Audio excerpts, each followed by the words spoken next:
O que você tem visto na sua vida? O que você tem doado a Deus? O que você tem oferecido a Ele? Como é esta oferta? Vamos falar um pouquinho sobre essa dimensão na meditação de hoje.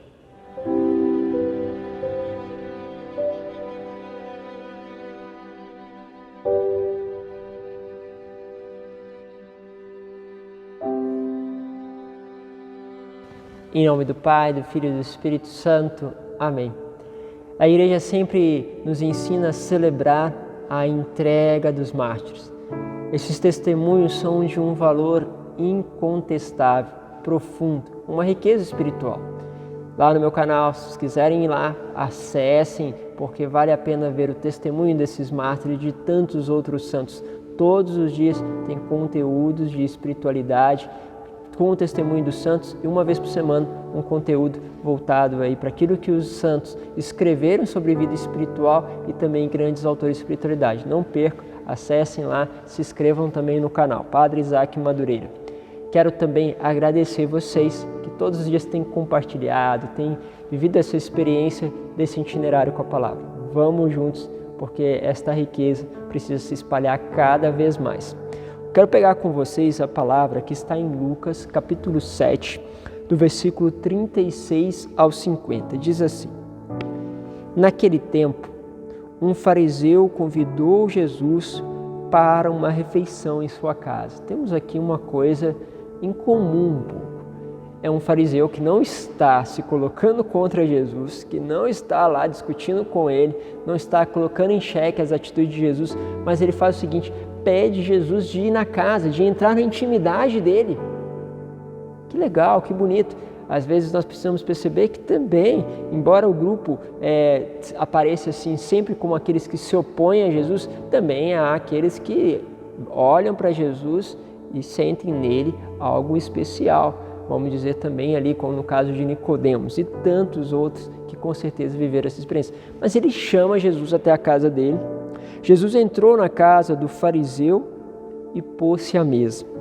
Certa mulher, conhecida na cidade como pecadora, ou seja, era uma pecadora pública, e aí você pode ter diversas circunstâncias que levam a isso, inclusive uma vida de prostituição, por exemplo, ou seja, todos sabem que ela é uma pecadora. Sendo uma pecadora, ela não pode se aproximar de nós com o risco de trazer a cada um de nós que cumprimos a regra, cumprimos o preceito, a contaminação. Ela trouxe, diz a palavra, um frasco de alabastro com perfume e, ficando por detrás, chorava aos pés de Jesus com as lágrimas e começou-lhe a banhar-lhe os pés, enxugar com os cabelos, cobria-os de beijo e os ungia com perfume.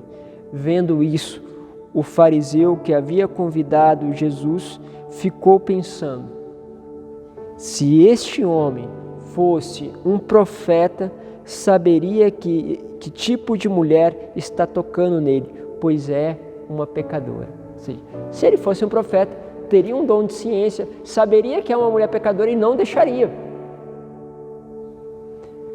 Jesus dá uma resposta a este fariseu, que até então não tinha nome, mas agora ele vai chamar pelo nome, chamar particularmente o nome, como se pudesse dizer o teu nome, o meu nome, e falasse: vem cá, deixa eu te explicar algumas coisas, deixa eu te falar algumas coisas que talvez você não está entendendo. Até então, esta visita era tranquila, não tinha nada, mas sem dúvida, essa mulher causou um incômodo na casa. Ela gerou uma circunstância difícil ali para lidar, afinal de contas o fariseu tinha uma pecadora dentro da sua casa. Jesus então disse ao fariseu: Simão, tenho uma coisa para te dizer. E Simão respondeu: fala, mestre. Certo credor tinha 2 devedores. Um lhe devia 500 moedas de prata, o outro 50. Como não tivesse com que pagar, o homem perdoou os 2. Qual deles o amará mais? Jesus não responde ele direto. Faz com que ele pudesse tirar de dentro dele a resposta. Isto aqui é uma chave para muitos diálogos que a gente pode fazer com outras pessoas, com o seu esposo, com a sua esposa, com os seus filhos. É retirar deles. Lembra que também o profeta fez isso também com Davi. O que ele faz? Ele conta uma historinha para tirar dele aquilo que é a resposta e de repente no meio daquela história fazer ele perceber que ele está fazendo aquilo que ele mesmo conscientemente sabe que não está certo. Bom, aí ele conta a história e depois pergunta: qual deles o amará mais? Simão respondeu: acho que é aquele a qual perdoou mais. Jesus lhe disse: tu julgastes corretamente. Ótimo. Jesus tirou dele agora aquilo que ele precisava e diz assim: então Jesus virou-se para a mulher e disse a Simão: está vendo esta mulher? Uma pergunta meio categórica. É óbvio que ele está vendo a mulher entrou na casa dele, a mulher é pecadora, ele sabe daquela mulher, ele está meio indignado com aquela mulher. E Jesus fala assim: você está vendo esta mulher? Por quê? Porque muitas vezes a gente vê, mas a gente vê o que nós queremos. Vê ela pecadora, aquela que está invadindo, entrando na nossa casa, a gente vê um monte de coisa. Mas Jesus está como perguntando para ele: você está vendo o que eu estou vendo? E ele diz o seguinte: quando entrei em tua casa, tu não me oferecestes água para lavar os pés. Ela, porém, banhou os meus pés com lágrimas e enxugou com os cabelos. O que ele está fazendo agora? Ele está falando assim: vê o que esta mulher fez e percebe o que você fez? Está vendo o que ela está fazendo e o que você faz? Porque você está julgando ela, mas você não faz o que ela faz. Você viu só o pecado. Olha, meus caros, quantas vezes isso acontece? Às vezes na nossa vida, nós julgamos os outros, olhamos para o pecado do outro, mas nós não vemos as suas boas obras. E que às vezes, comparada conosco, essas boas obras mostram o quanto nós não amamos. E aí diz ainda, vai continuar Jesus, dizendo: tu não me destes o beijo de saudação. Ela, porém, desde que entrei, não parou de beijar os meus pés. Tu não derramastes o óleo na minha cabeça. Ela, porém, ungiu meus pés com perfume.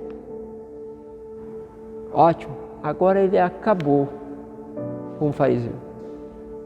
Deixou ele vendo o que ele não viu, para que ele perceba o quanto é limitado o seu amor.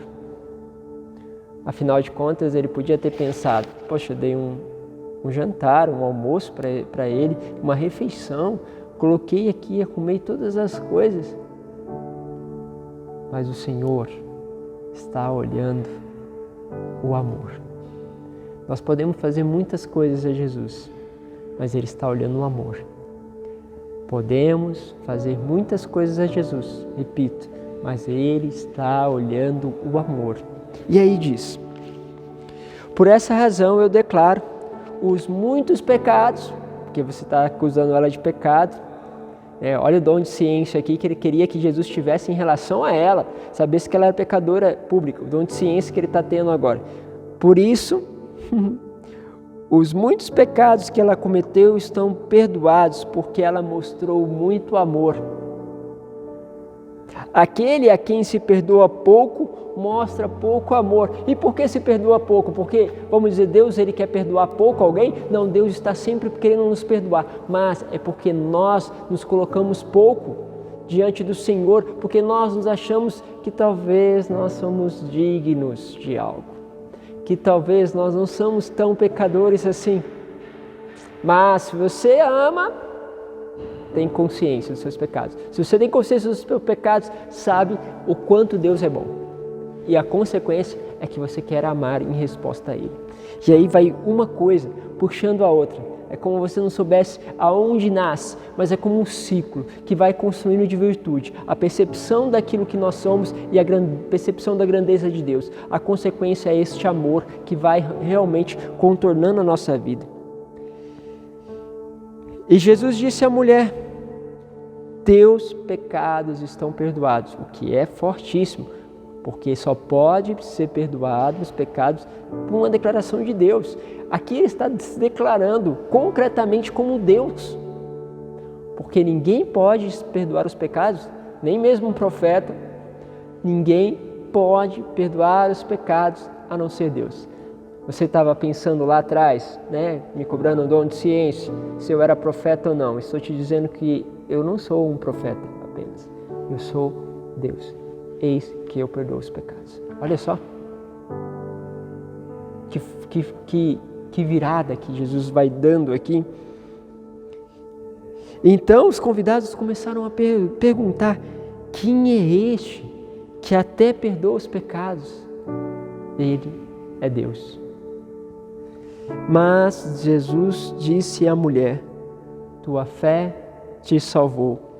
Vai em paz. Ela sai, a pecadora justificada, e o fariseu que estava ali, cumprindo todas as suas leis, sai dali, ou diria, permanece na sua casa, agora com toda a consciência de que ainda falta muito, muito para amar, tal como aquela pecadora.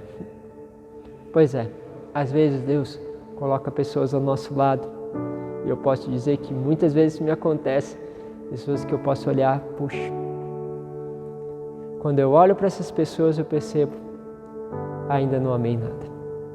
São dons para nós. E às vezes não são pessoas, olha aquele santo lá. Não, às vezes são os pecadores. Te mostram, muitas vezes, que você ainda não ama nada. É, aqueles que estão ali na rua, no tráfico, que estão nas prisões, alguém que está muito longe. Pois é, mostra quanto amor tem. E a gente precisa olhar e ver, porque senão ficaremos sempre como aquele fariseu, vendo, não veio, a fim de que o coração não se converta e eu o salve. Vamos juntos, Deus os abençoe, Pai, Filho e Espírito Santo. Amém.